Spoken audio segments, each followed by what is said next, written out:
Okay, so welcome to the build video for the Harrowstorm patch, whatever the fuck it's called. Not much change to Magicka Nightblade. The only thing that I have changed with the build as opposed to last patch is, well, essentially two things. Well, one, two, three, four, five. Five things, and they're not that major. So, thing number one, let's have a look at our jewelry. So, as you can see, we have Bright Throat jewelry. And in the old build, all of those were marked as protective. Well, now I just have one of them as protective. I tried taking it off, and I'm like, oh my, they're a little too low. So I just kind of said, fuck it, and left one on. This gives us a little bit more damage. Excuse me, a little bit more damage. The other thing that we're doing is that instead of Cripple, we're doing Elemental Drain. I found using Cripple is nice in groups, though. People sometimes have Ele Drain, or the penetration is really what for damage would be.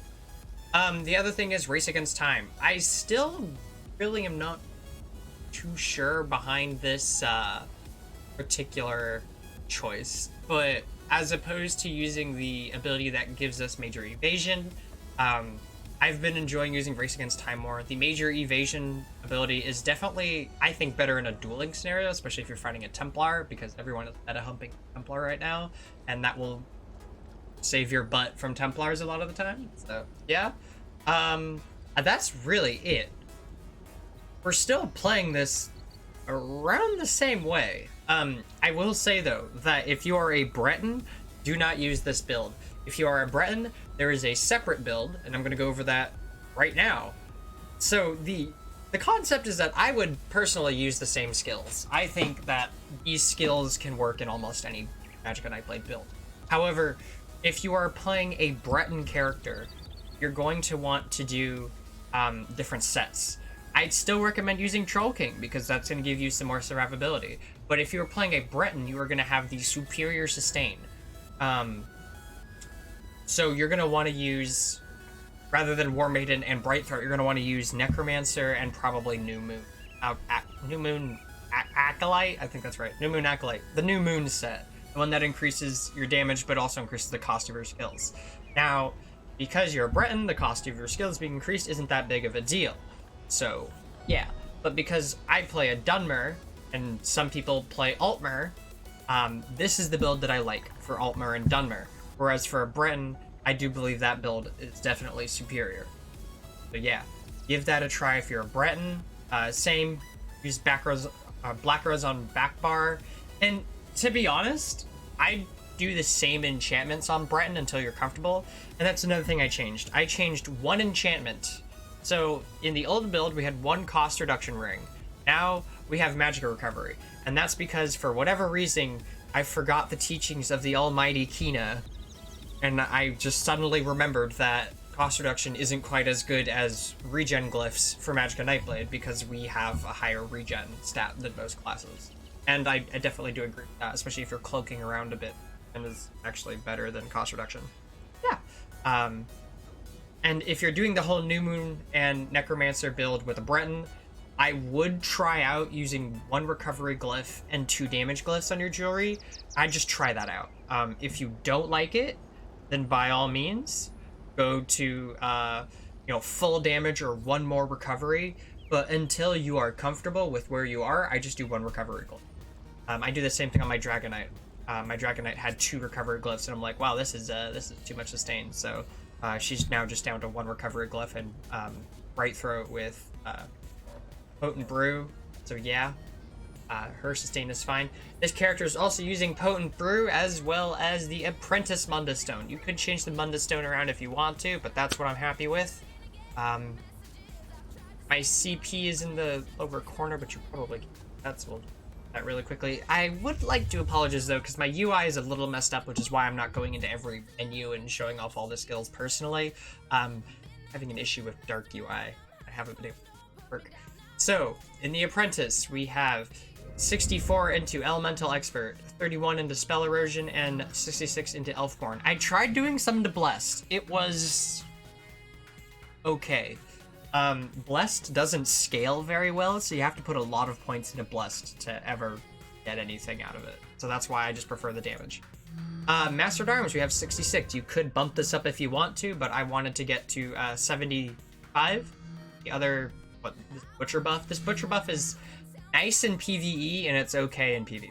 And because I do a fair bit of PvE without changing my stats in my CP. Yeah, this works for me. And then I have 9 in Staff Expert. Now, light attacks do hurt, but most of the time we'd want to go for Master at Arms, right? Well, yes, no. At a certain point, you're only going to get 1% more out of this if you put those points into here. So I put them here, and that's 6% versus just 1%. Now, the 6% on light and heavy attacks may not seem like a lot in the short run, but if you're doing a long fight, it'll add up over time. It really contributes to the pressure that you can put on. Here we have Thaumaturge, 34. I just haven't, I mean, yeah, I could probably take this out, but I do still do dot damage. So I like having a little bit of dot pressure. Looking over here, we have 49 into Resistant. This is probably what's going to change up for multiple people because everyone might do their traits differently, but since everything I have is an in-pen, I do 49 here, and that makes it so I have roughly 3k crit resist. And that's what you want to aim for. You want to aim for about 3k crit resist. Ironclad, we have 66, just a nice number. Thick Skin, 44. Hardy, 43. Oh yeah, I think I just had an extra point there. 37 into Elemental Defender. Look over here, we have 31 into Bastion, and this is for Healing Ward. I will say, right now, before anything else, Healing Ward is probably the worst defensive skill in the game, but it's basically all we really have right now. The heal is terrible, and if you are in execute range, hitting Healing Ward versus dodging, you should dodge. Trust me. Any execute will go through Healing Ward. Almost instantly. All they have to do is follow up with one more execute and maybe a heavy attack, or I don't know. It doesn't fucking matter. If you're in execute range, do a dodge roll, cloak, anything but Healing Ward. It is a terrible skill right now, but it's what we have to work with.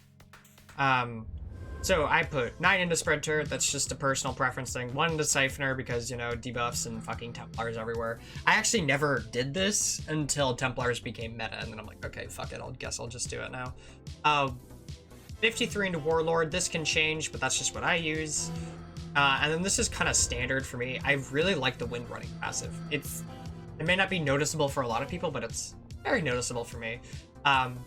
So I wanted to get to the running passive, and for that I have 45 into Mooncalf and 75 into Arcanist. This gives us a little bit of extra stam regen, which is helpful for a Magicka build because, you know, you need stamina to break free and dodge and block and all that shit. And then we have 75 into Arcanist because we're Magicka. Be able to regenerate our Magicka. So over here, this is kind of subjective. You could choose to do Befoul or not, but since we only have one source of Befoul and it's dodged really, really easily, I only put 11 points there. I've even considered taking it out. So 11 points into Befoul. Cool.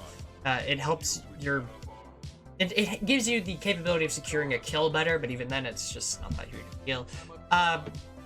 53 into Tumbling, because I'm a roly-poly, even in a Magicka build. And 23 into Shadow Ward, because blocking is technically more effective than dodging, but we can't always be dodging now, can we? Because of the stacking cost of that. So, there we go. That's the Magicka Nightblade build for this patch. Oh my god, it's a lot brighter than I thought it was. So it's probably because it's daytime. And then we have good old Varksipu over here with a cameo. Yeah, thanks for watching. The written build will be on Dots's website, and have a good day.